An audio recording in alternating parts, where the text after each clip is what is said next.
filmed by a soldier.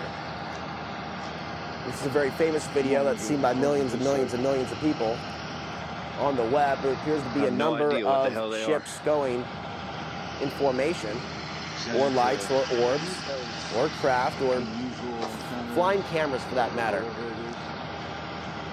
UAVs.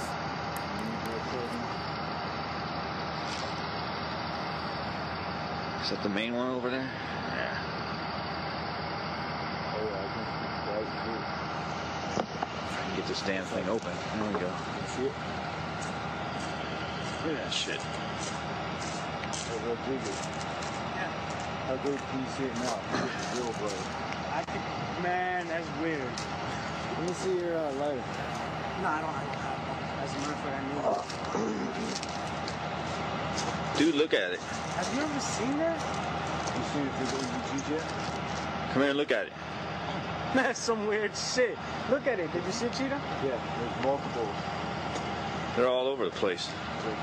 These 6 or 7 of them.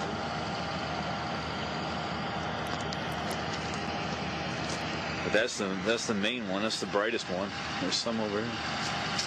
I don't know if it's the way the stars are shining.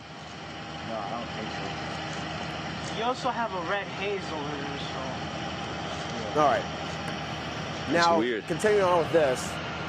What could it be? In the next video, this is from several years ago, and this is a mainstream report on a UFO sighting in Tiger. But a mysterious flying object that attracted quite a bit of attention in Oregon over the weekend. A number of people reported seeing a UFO, but one man didn't leave it up to the imagination. He captured it on video. He Many followed the reports here in object the for Pacific 45 Northwest minutes, watching it pertaining to change UFOs or directions orbs. before it traveled out of Described sight. It as looks like orbs. a weather balloon almost. The skeptics Even calling them officials at weather nearby balloons. observatory They are could even be baffled. flying They say cameras. anything's possible. You always kind of, I mean, Or there it's could be always balls of exciting energy. to see a UFO. The only disappointing thing is Or it could be a 2 weeks combination later of you the always two. hear what it actually was, and everyone's like, Or oh, perhaps that something makes else. sense. 90% of the time, it is a weather balloon. Okay, and the last video that we're going to show you tonight, this is what took place in 2004, very similar to the Phoenix Lights. A lot of Phoenix Lights type of scenarios are being described throughout the United States at this time, but this is the second largest city in Mexico. I believe about 3 to 4, forget the name of it, but 3 to 4 million live there. This took place in 2004, I believe, in the summer there, June. And so this is where things begin to get a little bit stranger, when you're seeing things fly in formation. And I did see some very interesting craft when I was at James Gillen's last week, as I have several times when I have been there. But it seems like when the really big action takes place, the claims of flyovers over the house and the quote-unquote powering up of the ship, that always seems to happen on the nights that I'm not there. But there are some interesting videos on YouTube if you type in eceti.org. ECETI.org. Okay, and so that is all the footage that we have for you tonight.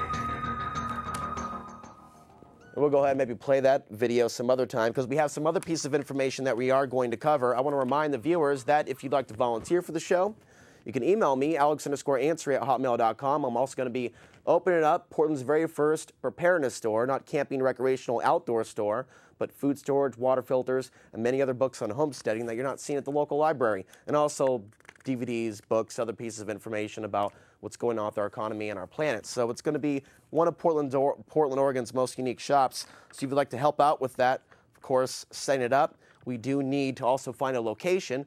And I've been looking for about 3 to 4 months. They say it's a renter's market, but in some cases, we have landlords that are too concerned with looking bad if they have someone open up a preparedness store that sells actual food, because that's something that terrifies some people that don't understand that it's actually is something that's being done to build confidence, bring people together, because people might come in that store looking for one thing, but they may leave with something else, another idea, another piece of understanding about what's going on, a greater level of understanding about themselves, and perhaps a skill that they have.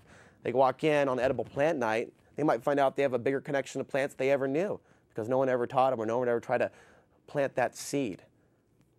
And so I see a lot of positive things that are going to come about from this. So now we're going to talk about a number of strange stories before we end the show in about 20 minutes pertaining to the moon. Then we'll talk about an asteroid discovery found by NASA, the new solar cycle predictions, and several earthquakes, and of course some puzzling changes coming to the Earth's upper atmosphere. So let's start with this from discoverynews.com.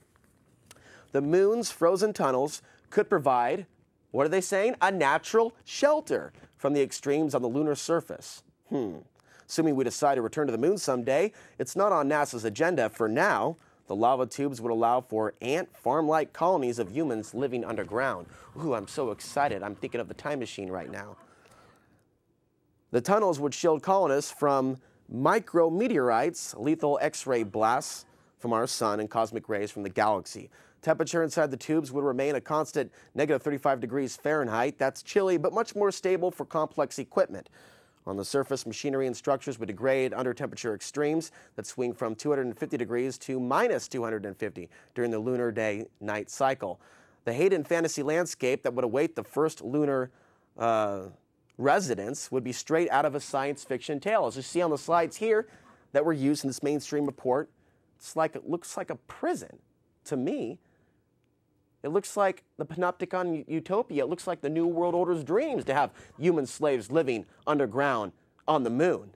Yes, this is exactly something that I want to sign up for. Some tubes may be filled with frozen lava, while others may be present complex labyrinths. Maybe they can set up a whole Matrix type of a scene where we can be hooked up to the supercomputers with our microchips. They ain't going to be letting anybody, folks, go up on that moon without taking the microchip or integrating it into the beast. Underground cities on Earth were the staple of pulp science fiction, according to the report. The writer says that my favorite is the vast subterranean utopian city in the 1936 H.G. Wells scripted film, Things to Come. And so this is very, very interesting. Also in light of all the sci-fi films and predictive programming going on right now. Also, Clyde Lewis on KUFO from 10 to midnight, 101.1 FM. I bumped into him at the Kenton Coffee Shop, and we talked for a little bit. He ironically said one of his themes tonight is psychoanalyzing predictive programming in science fiction today, past, present, and also future programs that they'll be putting out. So let's talk about this next. NASA sky mapping has just found 25,000 new asteroids. Word about Earth-threatening asteroids, question mark? One of NASA's newest space telescopes has spotted 25,000 never-before-seen asteroids in just 6 months. 95 of those are considered near Earth, but in the language of astronomy, that means within 30 million miles. Luckily for us, none poses any threat to Earth anytime soon. NASA has released a picture a week of WISE's, and that's the name of the satellite, WISE's findings, but the full celestial catalog of what's out there will not be released to the public until next year after the team has had time to process the images and false flag alarms. Yes, they must censor the information before it is given to you. It was also disclosed several months ago that NASA, the government, has classified asteroids and other strange objects that are in our atmosphere. Interesting timing in light of the other reports that we're seeing in the news. The real discoveries will come when we let the whole world in on the data, says one commenter on the story, one scientist. In the next report, solar cycle sparks doomsday buzz. And so there's some facts that you're getting from the mainstream media about what's coming on the next cycle. And there's a lot of propaganda that's being put out there as well to keep you in fear of perhaps the sun liberating us from this controlled structure by taking out the New World Order satellite mind control apparatus, perhaps whatever else is going on up there in space, their ability to project UFOs or their weapons of war. Those are the things that are at risk of coming down or being deactivated by massive solar activity. So that's not something I'm personally worried about. That's something that I hope is actually going to happen in terms of where my optimism really lies, because something like that would have to happen. Major disruption of our grid to a point where the satellites had lost their power to control us and suppress other nations. If something like that were to happen, it could be a whole new world without a new world order. The report reads that concerns about the potential for an unprecedented assault from space were stoked last week by a report in the London Telegraph warning that a superstorm could cause catastrophic consequences for the world's health, emergency services, and national security unless precautions are taken. The warnings focus on the 2012-2013 timeframe because that's when the 11-year solar activity cycle is expected to peak. You can also